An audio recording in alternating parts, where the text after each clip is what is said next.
9 સપ્ટેમ્બરે ઉપરાષ્ટ્રપતિના પદ માટે યોજાશે ચૂંટણી। 21 ઓગસ્ટ સુધી નોંધાવી શકાશે ઉમેદવારી। વિપક્ષ પણ ઉતારી શકે છે ઉમેદવાર।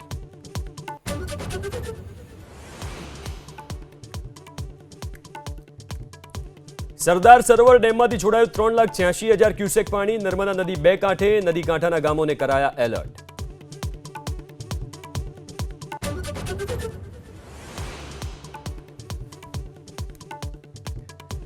વરસાદ રોકાયાના 4 દિવસ બાદ પણ મહેમદાવાદ તાલુકાના ખેતરોમાં જળબંબાકારની સ્થિતિ। 12 ગામોની 3,000થી વધુ વીઘા ખેતીલાયક જમીન પાણીથી તરબોળ। ખેડૂતોને વળતર ચૂકવવા ધારાસભ્યની માંગ। અમદાવાદના ધોળકામાં બાળકીના અપહરણમાં મોટો ઘટસ્ફોટ। બાળ તસ્કરી માટે કરાયું હતું અપહરણ। 4 આરોપીની ધરપકડ। અપહરણના સીસીટીવી આવ્યા સામે।